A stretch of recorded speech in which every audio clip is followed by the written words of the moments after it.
Carbohydrate की जाननी है तो हमको वहां पर मोनोसैकेराइड्स के कुछ रिएक्शंस के बारे में जानना पड़ेगा। मोनोसैकेराइड्स उनकी केमिकल प्रॉपर्टी को समझने के लिए कुछ स्पेशल टाइप के रिएक्शंस या उनके रिएक्शंस किसके साथ किस प्रकार के डेरिवेटिव्स को प्रोवाइड कर रहे हैं या उनसे किस प्रकार का प्रोडक्ट बन रहा है, हम उससे उस मोनोसैकेराइड या उससे उस कार्बोहाइड्रेट की प्रॉपर्टी या केमिकल प्रॉपर्टी को समझ पाएंगे। अब इंपॉर्टेंट चीज आती है कि किन किन टाइप के जो रिएक्शंस हैं उनको हमको जानना हो।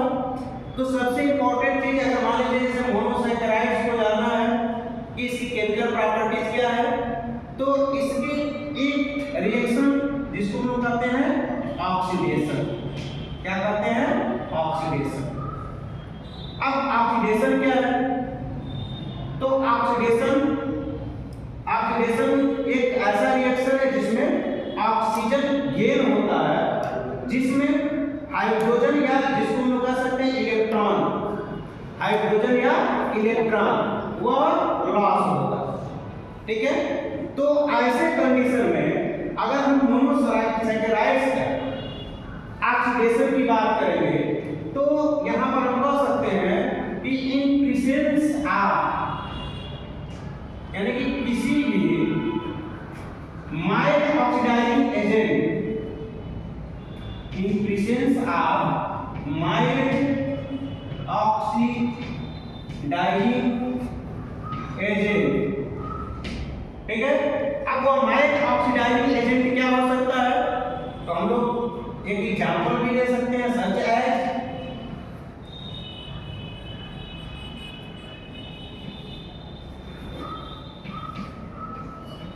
HNO3।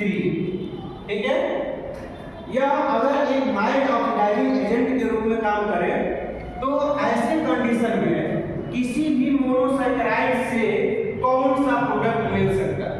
ठीक है, तो अब यह एक ऑक्सीडाइजिंग एजेंट है और इस ऑक्सीडाइजिंग एजेंट के प्रेजेंस में कोई भी मोनोसैकेराइड किस तरह से ऑक्सीडाइज होगा, तो इसमें तीन कंडीशन आ सकते हैं। तीन कंडीशन कौन होगा?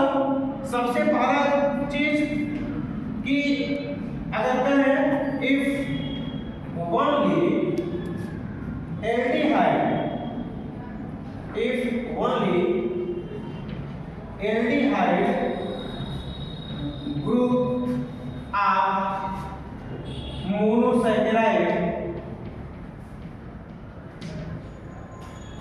is oxidized, यानी कि अगर हम कहें किसी भी मोनोसैकेराइड का केवल एल्डिहाइड ग्रुप अगर ऑक्सीडाइज होता है तो वहां पर क्या प्रोडक्ट बनेगा? तो जो प्रोडक्ट बनेगा उस प्रोडक्ट को हम लोग क्या कहते हैं? तो उसको हम लोग क्या कहते हैं? एल्डोनिक एसिड। क्या कहते हैं? एल्डोनिक एसिड। पहला चीज। दूसरा कंडीशन क्या हो सकता है कि अगर दूसरे कंडीशन में कि if only terminal OH, if only terminal OH group is oxidized। अब इस कंडीशन में उसका रिजल्ट क्या होगा कि अगर दूसरा कंडीशन पहला तो हम क्या रहे कि एल्डिहाइड ग्रुप मोनोसैकेराइड का ऑक्सीडाइज हो तो वहां पर क्या बनेगा? एल्डोनिक एसिड। उसी तरह से अगर दूसरा यानी कि जो टर्मिनल OH, इसको हम लोग कह सकते हैं प्राइमरी एल्कोहल, तो अगर प्राइमरी एल्कोहल अगर ऑक्सीडाइज होता है तो वहां पर क्या प्रोडक्ट बनेगा? तो उस प्रोडक्ट को हम लोग क्या कहेंगे? तो उसको हम लोग क्या कहते हैं? Uronic acid. क्या कहते हैं? Uronic acid. यानी कि अगर केवल और केवल किसी भी मोनोसैकेराइड का प्राइमरी एल्कोहल या टर्मिनल OH ग्रुप ऑक्सीडाइज होता है तो वहां पर क्या बनेगा? Uronic acid. एक तीसरा कंडीशन भी हो सकता है। तीसरा कंडीशन क्या है कि अगर इफ बोथ मतलब यानी कि एल्डिहाइड ग्रुप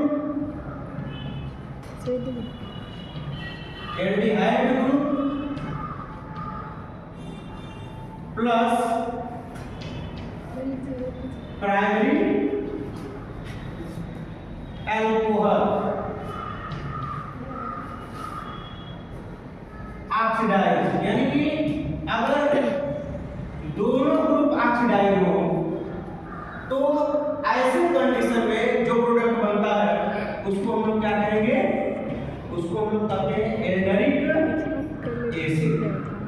यानी कि अगर मोनोसैकेराइड का ऑक्सीडेशन होता है तो उस मोनोसैकेराइड के ऑक्सीडेशन में तीन जगह ऑक्सीडेशन हो सकता है, तीन कंडीशन आ सकते हैं। एक कंडीशन केवल एल्डिहाइड ग्रुप का ऑक्सीडेशन हो सकता है, ऑक्सीडाइज हो सकता है, उस कंडीशन में क्या बनेगा, एल्डोनिक एसिड। क्या बनेगा, एल्डोनिक एसिड। अगर उसका टर्मिनल OH है जिसको हम लोग प्राइमरी अल्कोहल के रूप में CH2OH को कहते हैं, तो वहां पर जो ऑक्सीडेशन होगा उसमें जो प्रोडक्ट बनेगा उसको हम लोग क्या नाम देंगे, यूरोनिक एसिड। और थर्ड कंडीशन यानी कि एल्डिहाइड ग्रुप और प्राइमरी अल्कोहल अगर दोनों ऑक्सीडाइज होता है तो वहां जो कंडीशन आएगा उससे जो प्रोडक्ट बनेंगे उसको हम क्या कहते हैं, एल्डरिक एसिड। क्या कहते हैं, एल्डरिक एसिड।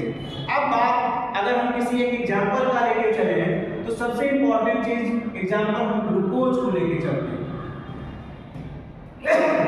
अगर ग्लूकोज की बात करें तो ग्लूकोज उसका जो फिशर प्रोजेक्शन फार्मूला है, इसके हिसाब से अगर हम उसके स्ट्रक्चर को बनाएं और वहां पर ऑक्सीडेशन की बात करें तो जो यह ग्लूकोज है वह अगर ऑक्सीडाइज होता है तो उस कंडीशन में क्या प्रोडक्ट बनेंगे हम अब उसको देखेंगे।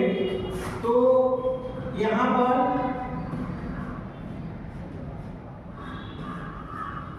अगर सबसे पहला कंडीशन हम लाते हैं कि किसी माइल्ड ऑक्सीडाइजिंग एजेंट यानी कि HNO3 की बात करें तो उस कंडीशन में अगर हम पहला कंडीशन अप्लाई करें कि केवल और केवल क्या ऑक्सीडाइज हो रहा है, एल्डिहाइड, ऐसे कंडीशन में जो प्रोडक्ट बनेगा वह क्या होगा, तो वह होगा COOH।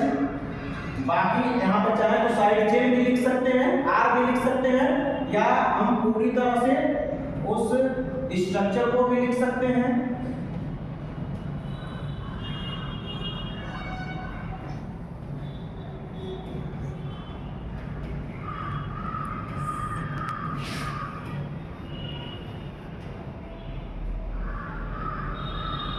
अब यहाँ पर जो यह एल्डिहाइड ग्रुप का ऑक्सीडेशन हुआ है जिसमें एक एल्कोहलिक ग्रुप यानी कि कार्बोक्सिल ग्रुप का फॉर्मेशन हुआ है, इससे यह पहला जो यह पॉइंट अप्लाई हम लोग कर रहे हैं जो एल्डोनिक एसिड का फॉर्मेशन हो रहा है।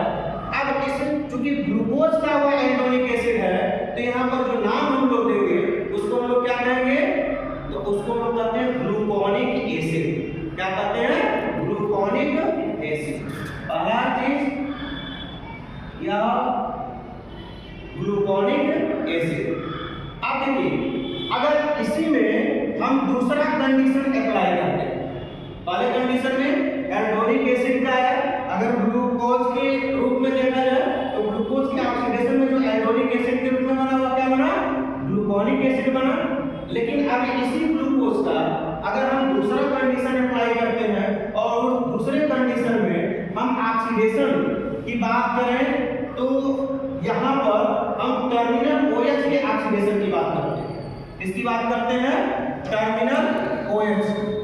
तो उस टर्मिनल OH के ऑक्सीडेशन में जो यह ऑक्सीडेशन होगा उसमें जो CH2OH है वहां पर ऑक्सीडेट होकर वह क्या बनाएगा, COOH यानी कि कार्बोक्सिलिक ग्रुप। और यह जो कार्बोक्सिलिक ग्रुप है अब इसके ऑक्सीडेशन के कारण यहाँ पर जो प्रोडक्ट